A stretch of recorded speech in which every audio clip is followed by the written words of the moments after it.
Thanks, everybody. We are just about to speak. Sarah's going to find her microphone and then we are good to go. Thank you very much for joining us. Thank you, Stephen. On behalf of Solutions IT, I'd like to welcome you all to this webinar. This is going to be the first of 4 Microsoft webinars that we're going to have between now and the end of the year. And what we're aiming to do is explore what some of the state's MIEs are doing in their classroom using Microsoft products. So without further ado, I'll hand back over to you, Stephen, and good luck, everyone.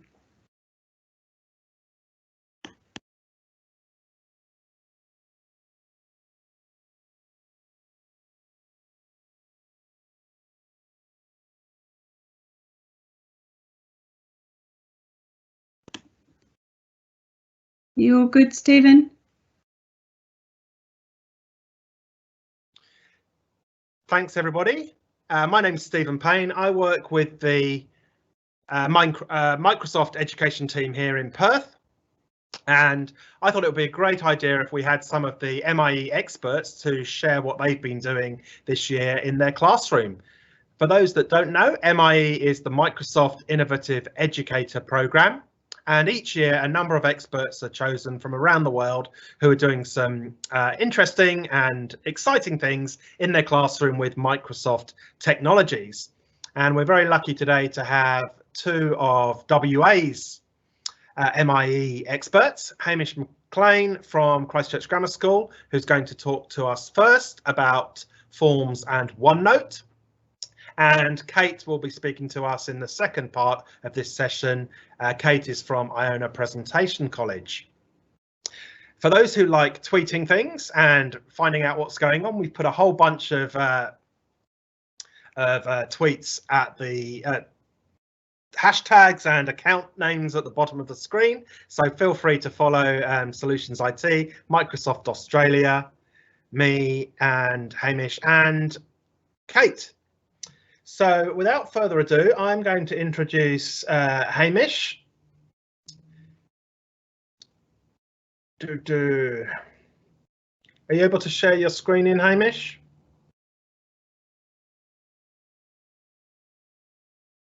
Brilliant. It's just coming up. Awesome. Can everyone hear me as well? It's good to me. Cool. And you can all hear me?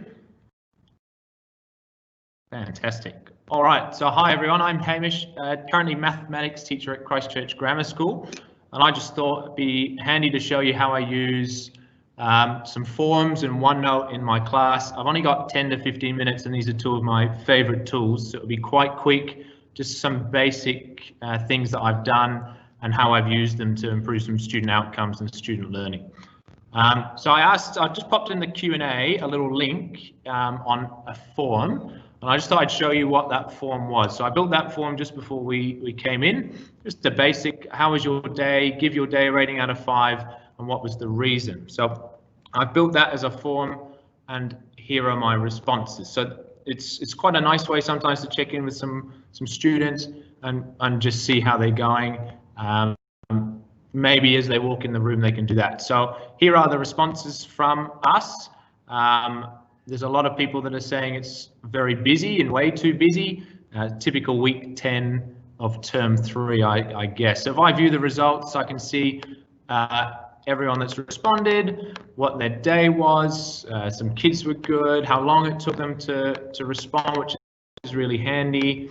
And I can even download that to Excel, which I won't do now, but it just gives me a nice breakdown and overview of what the answers were in forms. As a math teacher, there's a couple of really handy things on forms that I use, not every day, but probably once or twice a week. Here are the list of forms that I've got. There's quite a few of them. The biggest one for me that the schools, these check-ins, just a little pastoral check-in every day. And the kids log in, I get to see their names. I'll show you the form here. Answer a checklist of work. How their day was yesterday, and if there's anything I need to know. And that's a nice anonymous check-in between the 2 students. One of our other MIEs set that up for the whole school this year. As a mathematics teacher, what I use often is this quiz. So there's two types of form, the new form and new quiz. A form lets me get like a call and response sort of type question, whereas a quiz lets me set up some answers based and students get a mark. So here's one of them I've set up, and it will take a while to load, but I've popped in some questions. 9 is equal to 15 minus 1, true or false, and that when I share that out to the students, the students get to fill that in and complete it.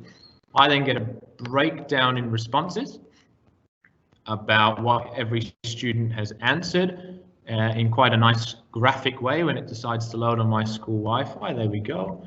And what they've responded, and I can go in and comment on every single student's result. And I know I'm going super quick on this, but I just want to try and show you as much as I can in the time that I've got that can help us. So there's a whole bunch of different things in here that students can fill in, and I can go in and change student by student the marks. So this young man has all he's not put in is X is 7, so I can go in and change that result to say he gets a point. Then what I can do after that is post the scores, and the students will receive scores with comments if I choose to put them in, and their mark that they got as well. So I just hit post scores there and it will send them. So that's one of the big ways I use forms. I put forms in through the my school's LMS. I also put them in my class notebooks, or I can email them to the boys, or do what we did here today and send them through a chat sort of form as required. I use forms quite a lot for my personal feedback as well from students, and that's a really handy way for me to just receive some anonymous, well, the students think it's anonymous. I collect their names just in case they write something really rude and I need to get to the bottom of it, but I collect feedback every term on what the students have said, and I can analyze it and make improvements to my practice. So that's the big one. I've also at times, if I put a secret word in a recorded lesson, I can get them to fill in that secret word and check that they've actually watched my lesson. So that's some of the ways I use forms. If I flick over to OneNote is a super powerful beast. And it's a beast that I love using every day. I couldn't do my teaching without OneNote, and I use it in a whole bunch of different ways. So I've got a class notebook for every class in here. I've got my planner on here. I've got my pastoral group and where I take notes and meeting notes. I've got my graduate portfolio as a graduate teacher last year. I even in here have popped my personal travel plans with my partner, and I share them, and we make all of our travel plans through OneNote. So it's a super powerful tool. How I use it, if I pop into my Year 7 lessons, I've used this in a number of different ways. So this is a class notebook, and I've got my collaboration space where the boys can come in and they can collaborate and write nonsense apparently and math stuff and all of this stuff, and they can collaborate and work together on a problem that I've maybe got on the board or I've posted on an LMS, that sort of stuff. I also have a section in our content library for every topic that we are doing this year, and it's just a nice organized way for some of these unorganized Year 7s or disorganized Year 7s to find all of their work. So if I pop into our fractions material, which we were doing pre-COVID and during COVID, I've popped a whole bunch of different things on here, different pages, the resources that I want them to use, the quiz, due dates for certain tasks, and then different lessons. So that's how I use OneNote daily. It's really powerful as well for checking student work, and I understand I'm in quite a privileged position in the school I'm in that every student has a device, a school issued device. I can come in to say this young gentleman's work on index notation and see exactly what he has done. One of the most powerful things I can do as well is leave a comment for him to say, well done, this looks really good.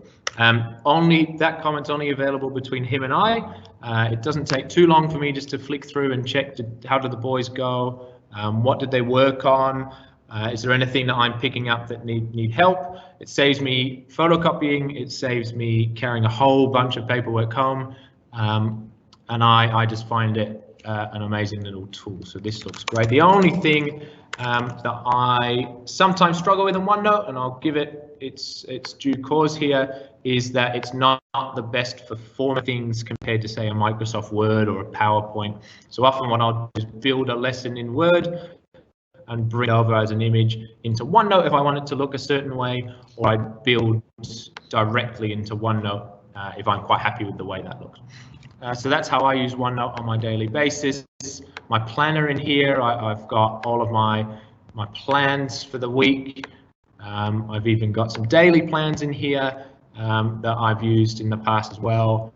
And I just find it's really handy. It works across all of my devices as well, which is super powerful.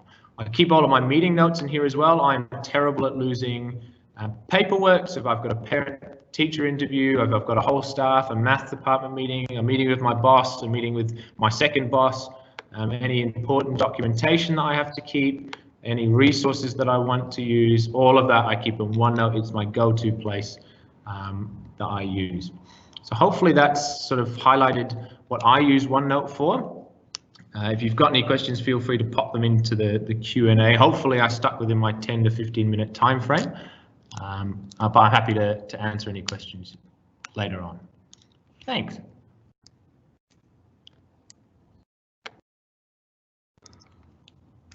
Stephen, is it back to you? Yes, thank you very much, Hamish. I am just going to share in my screen. There we go. Beautiful. Fantastic.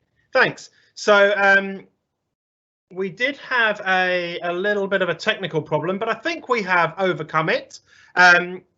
Kate has emailed me her presentation, and I am going to present it, and she is going to talk to it. So hopefully this will work out well. Thank you very much, Hamish, for your sessions, and over to Minecraft Kate. Who are you and where'd you come from? Great, thanks Steve. So yeah, this is the ultimate in kind of live collaboration. So yeah, my session is going to be on Minecraft in the classroom. If you can go to the next slide, please, Steve. Okay, so yes, me. I am Kate Bovell. I've been an MIE expert since 2019.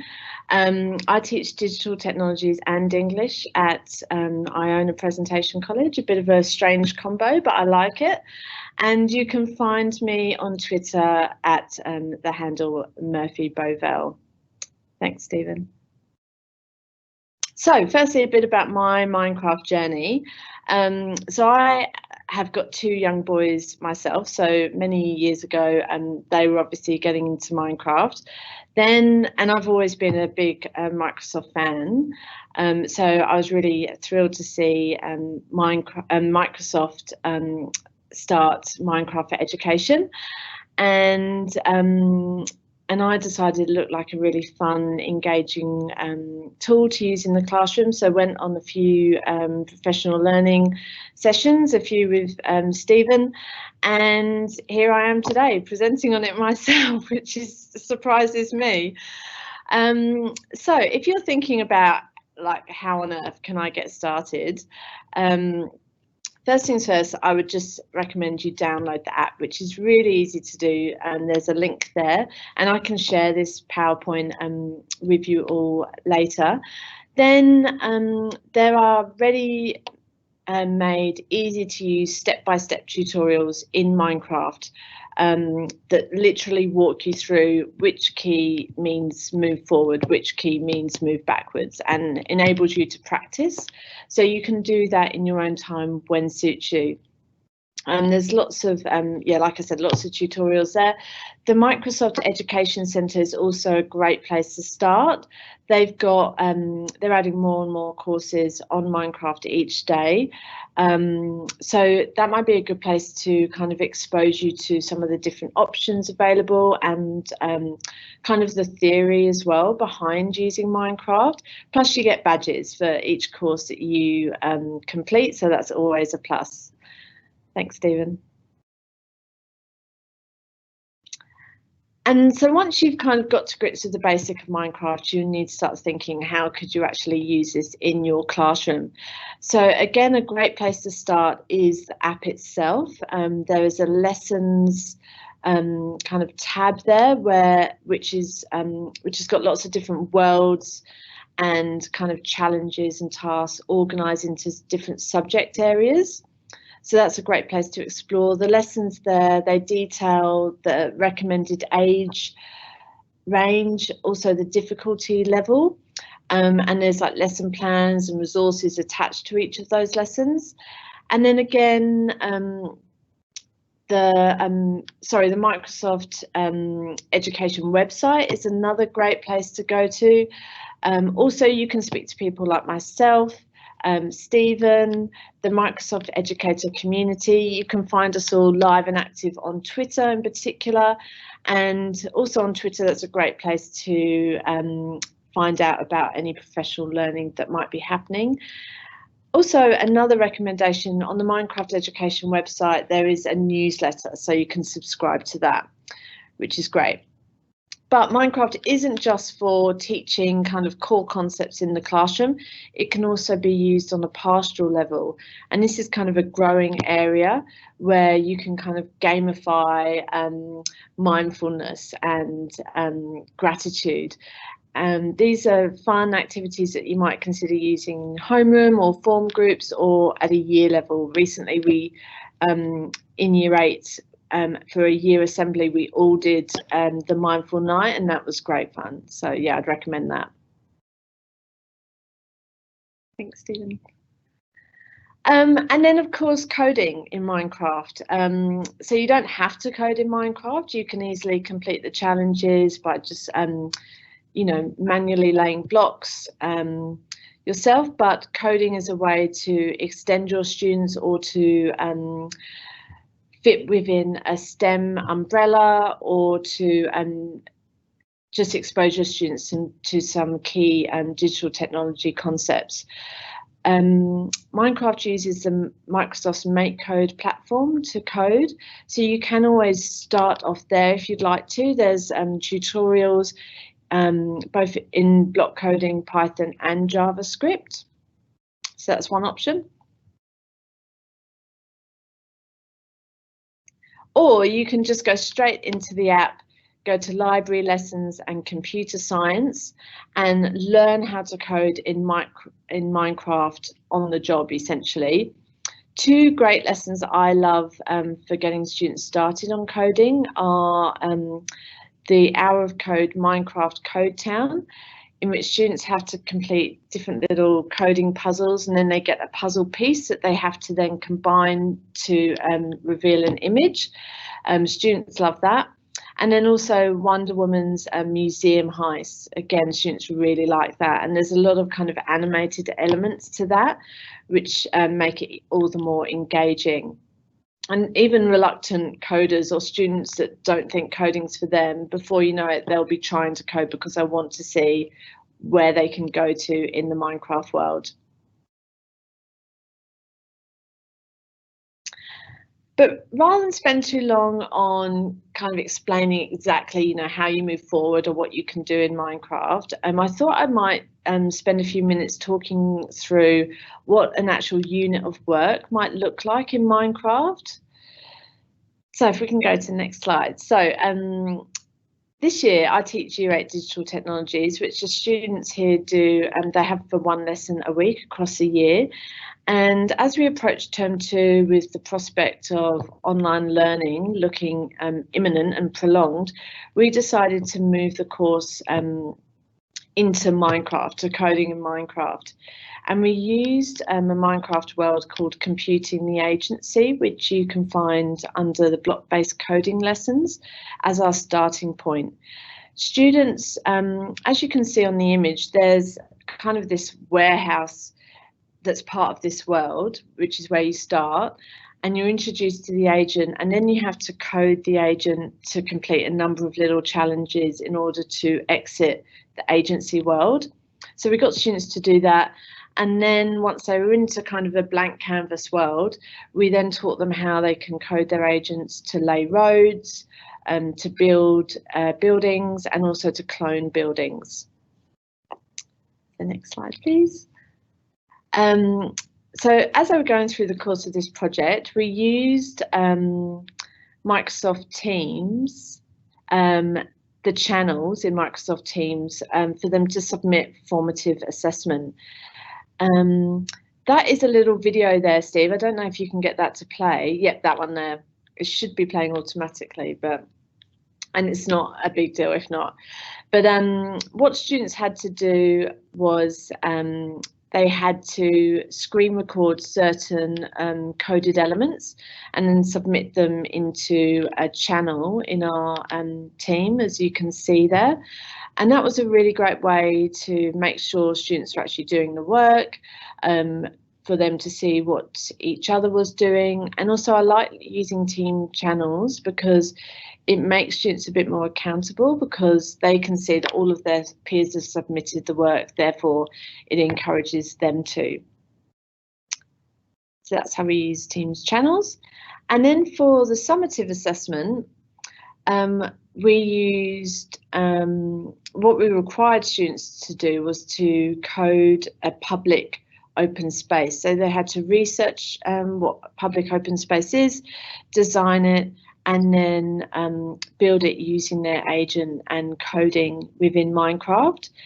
One of the reasons we chose this is because this is actually part of the Minecraft Education 2020 challenge, and students had to demonstrate to us that they could employ previously taught coding concepts as well as new coding concepts that they'd learnt for themselves. We got them to submit this work via Teams assignments, which is, I just think I'm been loving this year. I created a Word doc that was a kind of a table, reflective table that you can see there in the top right hand corner, which had a series of questions, and students had to screenshot their code and also what the code produced into that table. They also had to include a flyover of their town and any screen recordings of the agent actually doing what they'd coded the agent to do. And often they use OneDrive to share those links with us because the videos were quite large. I don't know if you can get that video to play in the bottom right hand corner, but no worries if not. Yeah, sorry, it's because I think you made this on a Mac and I'm on a PC, so maybe we can send the links out to people. Yes, yes, definitely. And yeah, there's a video on the next page. I don't know if that will work, Steve. I know. And while I was going through this, you might have been thinking, oh, well, Flipgrid, we could use that instead of Teams, or as well as, and of course you're right, Flipgrid would also work just as well as the channels or submitting the links to the flyovers, especially now that with Flipgrid you can share your screen and narrate your screen recordings. Flipgrid is also really, you might find it to be a really good starting point for Minecraft, because if you go to the Discovery tab, there's lots of topics open there for discussion that might help to give you some ideas. And Flipgrid you can easily embed into Team as well. I didn't use it in this instance because we had limited time, and I didn't want to have to kind of teach and troubleshoot another platform, but Flipgrid, use it lots, and it is a really easy to use platform as well. So some extension options if you were looking to do a project like this. Obviously, you could get the students to code in Python rather than Block. That particular world I showed you, the agency world, there's lots of other inbuilt projects within it, such as getting students to build a wind farm. You could get real world experts to talk to the students. You could have online meetings in teams. Town planners might be a great example for that. You could get the students to put non-playing characters into the world and develop storylines around those. You could teach it in combination with the UN Sustainable Development Goals. You could get students to work together to encourage collaboration. Yeah, really the possibilities are endless. And that particular world, the agency world, I think you could probably either teach at an upper primary school level, or if you went to text-based coding, you could even take it into years 9 and 10.